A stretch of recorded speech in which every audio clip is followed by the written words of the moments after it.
Hey there, my name is Ryan Dossey, and if you're tired of being a broke piece of shit, I'm going to show you how we made $15,000 on just one single deal. Let's dive into this.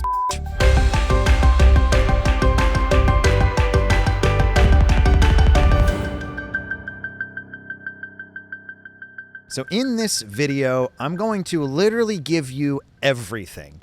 I'm going to show you the mail pieces we used. I'm going to show you the lists we pulled, how to pull them, the actual lead in the CRM, the Carrot website that the seller went to, the email she shot us back, literally leaving you no excuse but to go copy and paste what I'm showing you here if you want the results that we're getting. So to kick this bad boy off, let's hop straight into my CRM, which is ReSimpli. It is the only CRM that I use and recommend. I've actually been a client of theirs since 2019. Don't use anything Podio-based. A lot of folks don't know this. I actually had my own Podio-based CRM. I had a couple hundred users, and it was cash flowing me around $5,000 a month. I didn't have to do anything for.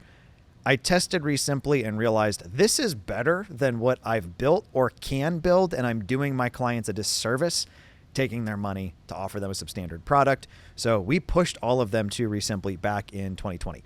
So big fan of it. It's what we personally use in all of our markets and partnerships.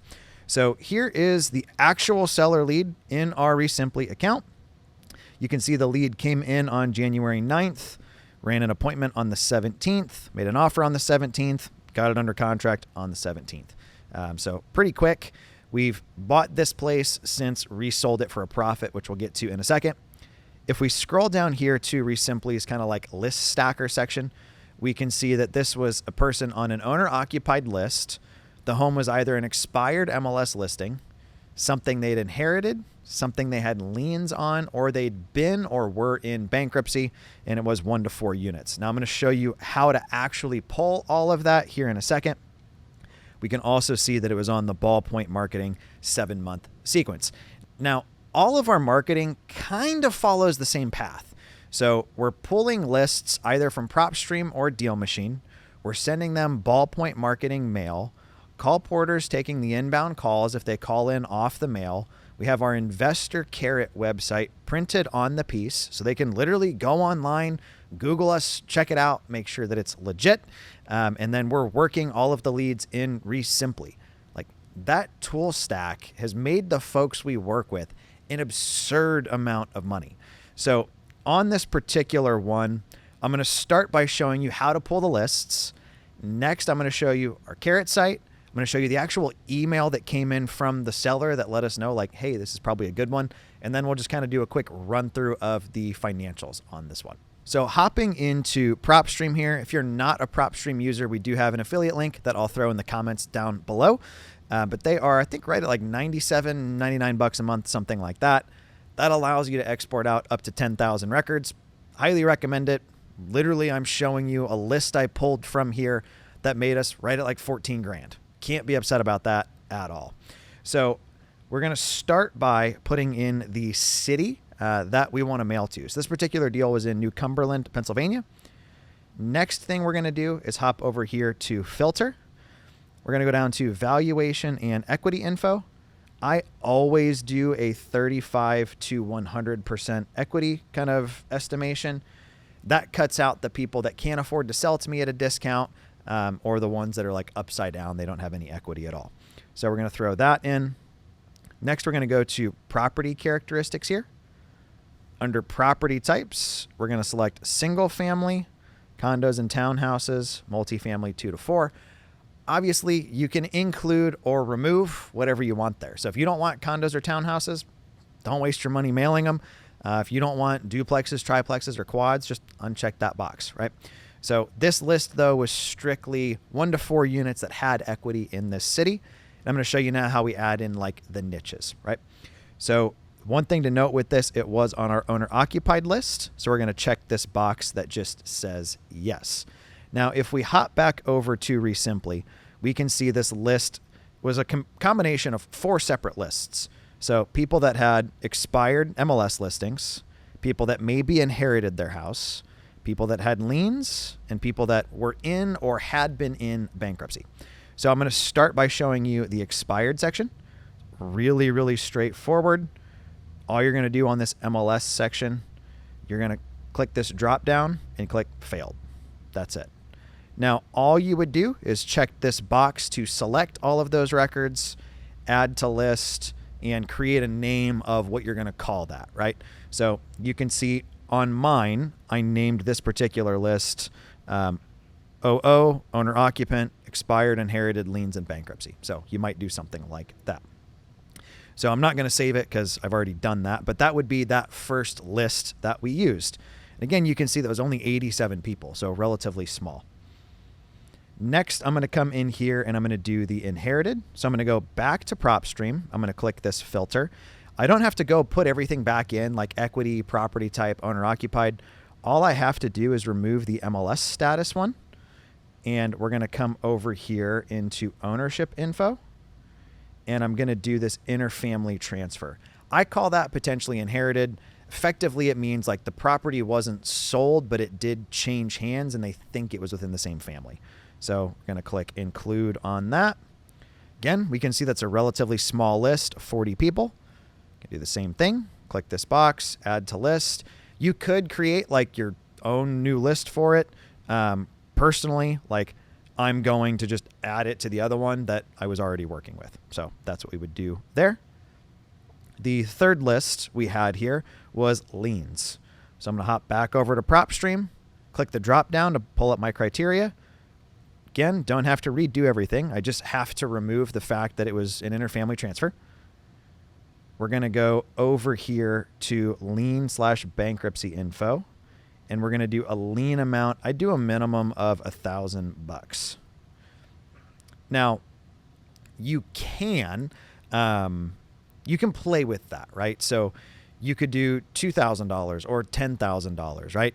If you're in LA, $1,000 lien on $1 million house, I mean, that's like nothing, right? So you can kind of play with what you want that to be. Over in that filter section, like you can even get specific of like what type of lien it is. I don't really worry about all that. So again, we would simply take this one record that shows up under this and add it to the list.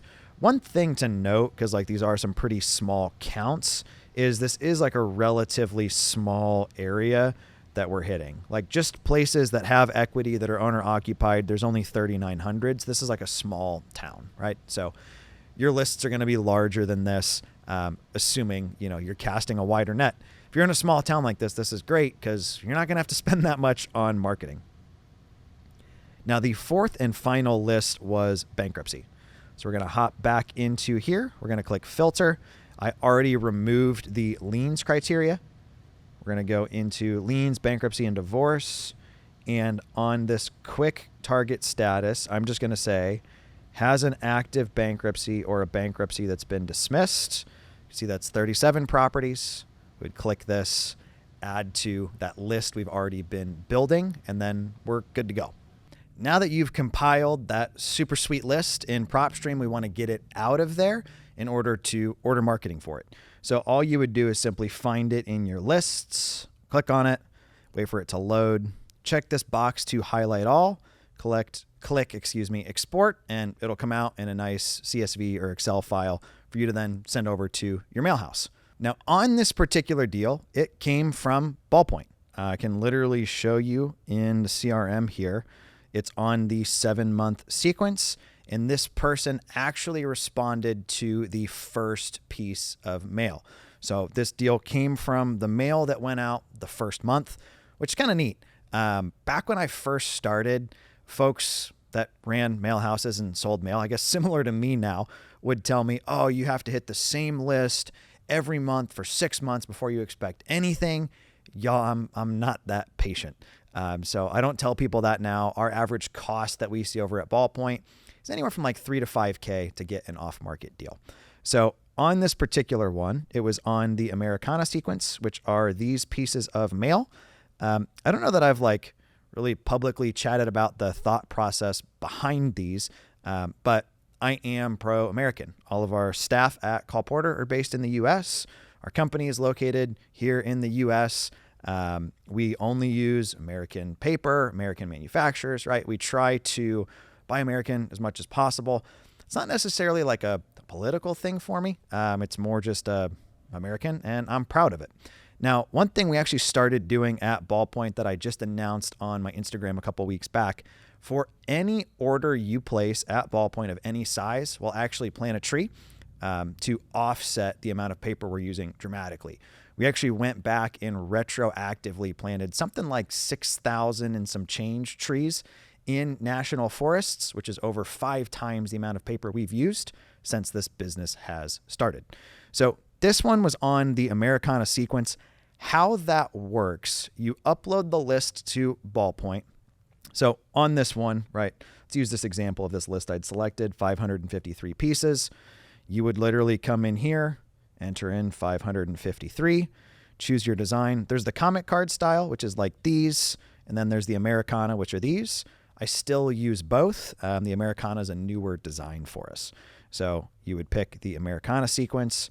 When it comes to the like handwriting style, I personally do cursive on all of mine. We haven't noticed an improvement in the non-cursive. We only offer it because people were begging for it, and it's actually more expensive. So why spend more money for the same results? Doesn't really make sense. So on this one, we would pick cursive and then click subscribe and save. That subscribe and save, what that means is you are committing to mail that list continually over the course of that sequence, which is 7 months, right? Now we understand like something might happen, you might need to cancel it, but by putting it on that like subscribe and save structure, you do save 20%. For me, this is like my lazy approach to investing of I pull the list, I send it once, and I'm good for 7 months. I just work the leads that come off of it and get deals like the one we're showing you guys. So literally you would come through and just click proceed to checkout. The support staff is then going to reach out, get your list from you, get you proofs, make sure everything's good to go before it sends out. They'll then send you a Google sheet that you'll simply update. So as you get return to sender mail back, you'll remove it. As people ask to be taken off the list, you'll delete them out of that Google sheet to make sure you're not remailing people that you've already mailed.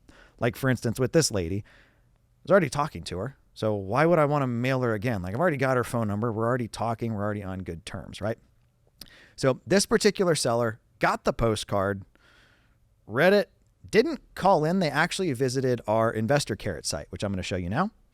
So our brand we run in New Cumberland is Hot Rod Houses. Swapped the background image out there for a sick hot rod. Kind of went with this like, you know, Grand Theft Auto, Vice City vibe on the logo with kind of the hot pink and the blue and purple colors there. And she filled out this form. Now, one thing that I typically turn off on these Investor Carrot sites is they automatically send out an email when anybody fills out the form, which I'm now showing you here directly inside my email. So the email that goes out by default from Carrot says, hey there, saw your info come in about the house on address. Wanted to reach out real quick to connect. How quick are you looking to sell? If you've got some time today, when would it be best for us to hop on the phone for 10 minutes? I got a couple quick questions about the property that I need to make you a solid, fair offer on the property, right? Not bad. I just typically like to make it a little bit more personalized to us, not run their default thing in case they go fill out forms on 3 or 4 Carrot sites. They don't get the same email from 4 people, right? So she replied back, I can speak today, anytime after 2. I'm looking to sell rather quickly, hopefully by the end of January. Looking forward to chatting. That's exactly what we're looking for, right? They got the piece of mail. They went to the website, made sure we were legit. They didn't call us. They just filled out the form, which is cool. And then got the email and reached back out there. So that then gets them, when they fill out the form on the Carrot site, ReSimpli actually has an integration that gets them into the CRM. Now, I'm a big believer in showing you guys what we do well and also showing you where we have room for improvement. Now, I've got a business partner in this, Gus, who's not going to be upset about me throwing this out. Gus hasn't quite mastered using ReSimpli. So my like rule of thumb with my own personal staff in Indianapolis, and even in partnerships like this, is it has to be done in ReSimpli or it didn't happen. I want the calls in there. I want notes in there. I want pictures of the deal in there. I want how we analyzed it, what we thought repairs were, all in the CRM. And the reason why we do that is it makes it extremely easy for us to go back and audit and figure out where we correct, where we incorrect. I can listen to offer recordings and give feedback without it like being like, oh, sorry, it was on my cell phone, right? So on this one, Gus had the call in there, but didn't have the notes, didn't have the pictures. The ones we've thrown up on screen throughout this video are literally just ones he texted over to me. So, a little bit less than ideal there. The rule of thumb for that, the reason why we do that, your goal should be similar to mine.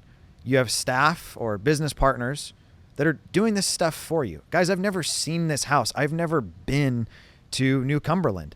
And I've made near $100,000 there already. So on this particular deal, we did use the 75% rule.